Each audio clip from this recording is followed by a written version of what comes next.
Thank you so much for joining us today on the 1 Year Bible Journey. I'm your host, Anthony Wade, and this episode is for March 29th. Today is day 88 on our journey, and we're going to be reading Judges chapters 18 and 19.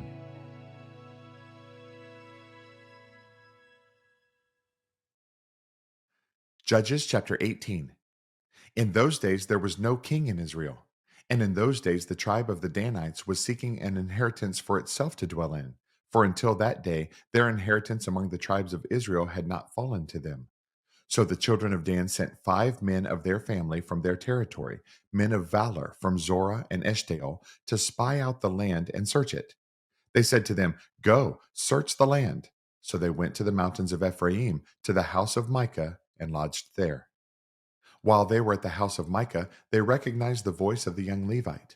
They turned aside and said to him, "Who brought you here? What are you doing in this place? What do you have here?" He said to them, "Thus and so Micah did for me. He has hired me, and I have become his priest." So they said to him, "Please inquire of God, that we may know whether the journey on which we go will be prosperous." And the priest said to them, "Go in peace. The presence of the Lord be with you on your way." So the 5 men departed and went to Laish. They saw the people who were there, how they dwelt safely in the manner of the Sidonians, quiet and secure. There were no rulers in the land who might put them to shame for anything. They were far from the Sidonians, and they had no ties with anyone. Then the spies came back to their brethren at Zorah and Eshtaol, and their brethren said to them, "What is your report?" So they said, "Arise, let us go up against them, for we have seen the land, and indeed it is very good. Would you do nothing? Do not hesitate to go and enter to possess the land. When you go, you will come to a secure people in a large land. For God has given it into your hands, a place where there is no lack of anything that is on the earth."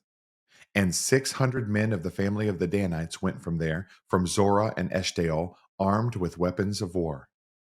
Then they went up and encamped in Kirjath Jearim in Judah. Therefore they call that place Mahaneh Dan to this day. There it is, west of Kirjath Jearim. And they passed from there to the mountains of Ephraim, and came to the house of Micah. Then the 5 men who had gone to spy out the country of Laish answered and said to their brethren, "Do you know that there are in these houses an ephod, household idols, a carved image, and a molded image? Now therefore consider what you should do." So they turned aside there, and came to the house of the young Levite man, to the house of Micah, and greeted him. The 600 men, armed with their weapons of war, who were of the children of Dan, stood by the entrance of the gate. Then the 5 men who had gone to spy out the land went up. Entering there, they took the carved image, the ephod, the household idols, and the molded image. The priest stood at the entrance of the gate with the 600 men who were armed with weapons of war. When these went into Micah's house and took the carved image, the ephod, the household idols, and the molded image, the priest said to them, "What are you doing?" And they said to him, "Be quiet, put your hand over your mouth, and come with us. Be a father and a priest to us. Is it better for you to be a priest to the household of one man, or that you be a priest to a tribe and a family in Israel?" So the priest's heart was glad, and he took the ephod, the household idols, and the carved image, and took his place among the people. Then they turned and departed, and put the little ones, the livestock, and the goods in front of them. When they were a good way from the house of Micah, the men who were in the houses near Micah's house gathered together and overtook the children of Dan. And they called out to the children of Dan. So they turned around and said to Micah, "What ails you that you have gathered such a company?" So he said, "You have taken away my gods which I made, and the priest, and you have gone away. Now what more do I have? How can you say to me, 'What ails you?'" And the children of Dan said to him, "Do not let your voice be heard among us, lest angry men fall upon you, and you lose your life with the lives of your household." Then the children of Dan went their way, and when Micah saw that they were too strong for him, he turned and went back to his house. So they took the things Micah had made, and the priest who had belonged to him, and went to Laish, to a people quiet and secure. And they struck them with the edge of the sword, and burned the city with fire. There was no deliverer, because it was far from Sidon, and they had no ties with anyone. It was in the valley that belongs to Beth Rehob, so they rebuilt the city and dwelt there. And they called the name of the city Dan, after the name of Dan their father, who was born to Israel. However, the name of the city formerly was Laish. Then the children of Dan set up for themselves the carved image, and Jonathan, the son of Gershom, the son of Manasseh, and his sons were priests to the tribe of Dan until the day of the captivity of the land. So they set up for themselves Micah's carved image which he made, all the time that the house of God was in Shiloh. Judges chapter 19. And it came to pass in those days, when there was no king in Israel, that there was a certain Levite staying in the remote mountains of Ephraim. He took for himself a concubine from Bethlehem in Judah.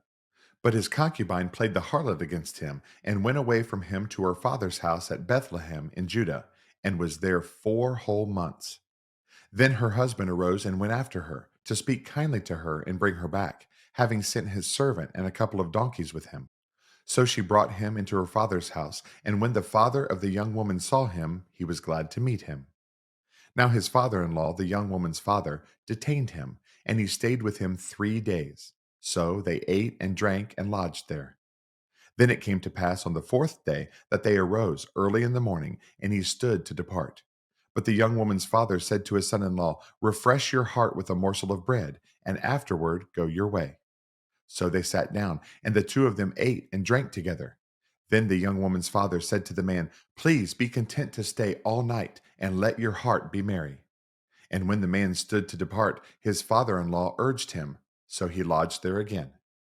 Then he arose early in the morning on the fifth day to depart. But the young woman's father said, please refresh your heart. So they delayed until afternoon, and both of them ate. And when the man stood to depart, he and his concubine and his servant, his father in law, the young woman's father, said to him, look, the day is now drawing toward evening. Please spend the night. See, the day is coming to an end. Lodge here that your heart may be merry. Tomorrow go your way early so that you may get home. However, the man was not willing to spend that night. So he rose and departed and came to opposite Jebus, that is, Jerusalem. With him were the two saddled donkeys. His concubine was also with him. They were near Jebus, and the day was far spent. And the servant said to his master, come, please, and let us turn aside into this city of the Jebusites and lodge in it. But his master said to him, we will not turn aside here into a city of foreigners who are not of the children of Israel. We will go on to Gibeah. So he said to his servant, come, let us draw near to one of these places and spend the night in Gibeah or in Ramah. And they passed by and went their way. And the sun went down on them near Gibeah, which belongs to Benjamin. They turned aside there to go in to lodge in Gibeah. And when he went in, he sat down in the open square of the city, for no one would take him into his house to spend the night. Just then, an old man came in from his work in the field at evening, who also was from the mountains of Ephraim. He was staying in Gibeah, whereas the men of the place were Benjamites. And when he raised his eyes, he saw the traveler in the open square of the city. And the old man said, where are you going, and where do you come from? So he said to him, we are passing from Bethlehem in Judah toward the remote mountains of Ephraim. I am from there. I went to Bethlehem in Judah. Now I am going to the house of the Lord. But there is no one who will take me into his house. Although we have both straw and fodder for our donkeys, and bread and wine for myself, for your female servant, and for the young man who is with your servant. There is no lack of anything. And the old man said, peace be with you. However, let all your needs be my responsibility. Only do not spend the night in the open square. So he brought him into his house and gave fodder to the donkeys, and they washed their feet and ate and drank. As they were enjoying themselves, suddenly certain men of the city, perverted men, surrounded the house and beat on the door.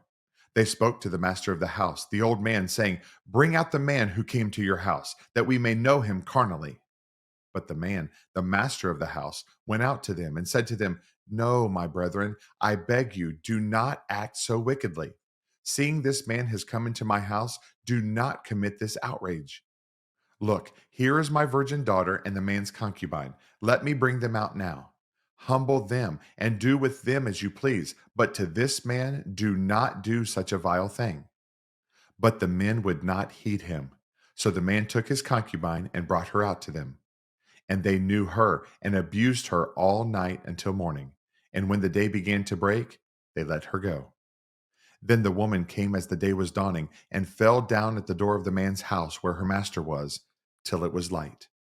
When her master arose in the morning and opened the doors of the house and went out to go his way, there was his concubine, fallen at the door of the house with her hands on the threshold.